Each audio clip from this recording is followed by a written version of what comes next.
नमस्कार मैत्रिणींनो, मी स्वरा आपल्या सर्वांचं नवीन एका व्हिडिओमध्ये स्वागत करते। तर आपल्या चेहऱ्यावरचे काळे डाग किंवा ज्याला आपण वांग म्हणतो, हायपर पिगमेंटेशन म्हणतो, तर ही समस्या जी आहे ती आता खूप महिलांमध्ये बघायला भेटते।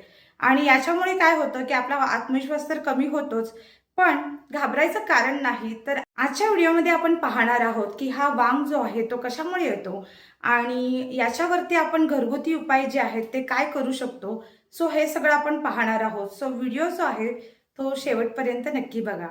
तर वांग येण्याची अनेक कारणं आहेत, जसं की ज्यांचा जास्त उन्हामध्ये फिरणं असतं किंवा ज्या महिलांचं उन्हामध्ये जास्त काम असतं, जसं की पहिल्याच्या ज्या महिला आहेत ते शेतामध्ये वगैरे काम करत होत्या, तर अशा महिलांच्या मध्ये जे आहे ते वांगचं प्रमाण जे आहे ते जास्त बघायला भेटतं।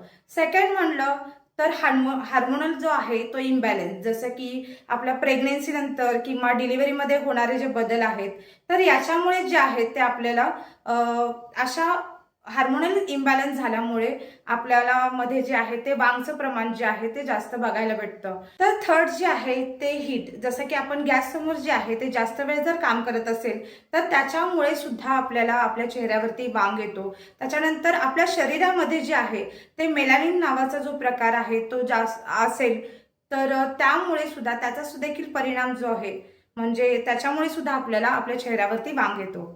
तर ही सगळी जी कारणं आहेत की याच्यामुळे आपल्या चेहऱ्यावरती जो आहे तो वांग येतो।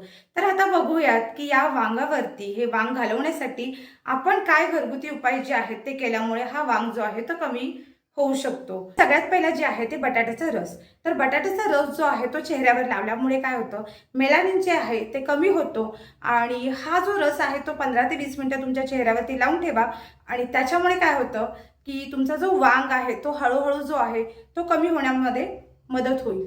तर सेकंड जे आहे ते लिंबू आणि मध। लिंबू जे आहे ते नॅचरल ब्लीच आहे आणि याच्यामध्ये जर तुम्ही मध मिक्स करून लावलं तर चेहऱ्यावरचे जे काळे डाग आहेत ते हळूहळू कमी होण्यास मदत होते। तर तिसरं जे आहे ते ॲलोवेरा जेल। तर हे ॲलोवेरा जेल जे आहे ते रात्री झोपताना त्याचा जो गर आहे तो रात्री झोपताना चेहऱ्यावर लावल्यामुळे काय होतं की आपली स्किन जी आहे ती रिपेअर होण्यास मदत होते। नंतर दूध आणि हळद। तर हळद जे आहे ते काय आहे, ते अँटिसेप्टिक आहे आणि दुधामुळे काय होतं की चेहऱ्याला जे आहे ते पोषण मिळतं। तर हे जे दोन्ही आहे, दूध आणि हळद, हे मिक्स करून तुमच्या चेहऱ्यावरती लावा आणि थोड्या वेळाने ते धुवून टाका। तर याच्यामुळे सुद्धा काय होतं, आपल्या चेहऱ्यावरचे जे डाग आहेत ते कमी होण्यास मदत होते। डेलीचं आपलं स्किन केअर रुटीन जे आहे ते डेली करायचं, हे कधी मिस नाही करायचं। तर उन्हात जर तुम्ही जाणार असेल किंवा बाहेर जाणार असेल तर त्याच्या आधी सनस्क्रीन जे आहे ते नियमितपणे वापरा। तर SPF 30 किंवा SPF 50चं हे जे सनस्क्रीन आहे तर ते तुम्ही डेली जे आहे ते यूज करा। त्याच्यानंतर मॉइश्चरायझर यूज करा, कारण मॉइश्चरायझर चेहरा जो आहे तुमचा तो अजिबात कोरडा पडून देऊ नका। मॉइश्चरायझर जे आहे ते डेली तुमच्या चेहऱ्यावरती अप्लाय करा आणि त्याच्यानंतर जे आहे ते एक्सफोलिएशन करा। म्हणजे कसं आहे, आठवड्यातून किमान एकदा तरी स्क्रब जे आहे तो लावून तुमचा चेहरा जो आहे तो नीट क्लीन करून घ्या। आठवड्यातून एकदा एक्सफोलिएशन केल्यामुळे, म्हणजे चेहऱ्यावर स्क्रब लावल्यामुळे तुमची जी डेड स्किन आहे ना तर ती निघून जाईल। काळजी काय घ्यायची आहे, तर जास्तीत जास्त जे आहे ते पाणी हे खूप प्यायचं आहे। म्हणजे किमान दिवसातून 3 ते 4 लिटर जे आहे ते पाणी तुम्हाला प्यायचं आहे। त्याच्यानंतर स्ट्रेस जो आहे तो स्ट्रेस कमी घ्यायचा आहे। जेवणामध्ये जे आहे ते भाजीपाला फळांचा जो समावेश आहे तो जास्त करायचा आहे। आणि जर वांग जर तुमच्या चेहऱ्यावरती जास्त असेल तर नक्की एका स्किन स्पेशालिस्ट जो असेल तर त्याचा सल्ला जो आहे तो नक्की घ्यायचा आहे। होते काही साधे सोपे घरगुती उपाय। तर हे उपाय जे आहेत ते 1-2 दिवसात तुम्हाला लगेच रिझल्ट दाखवणार नाहीत।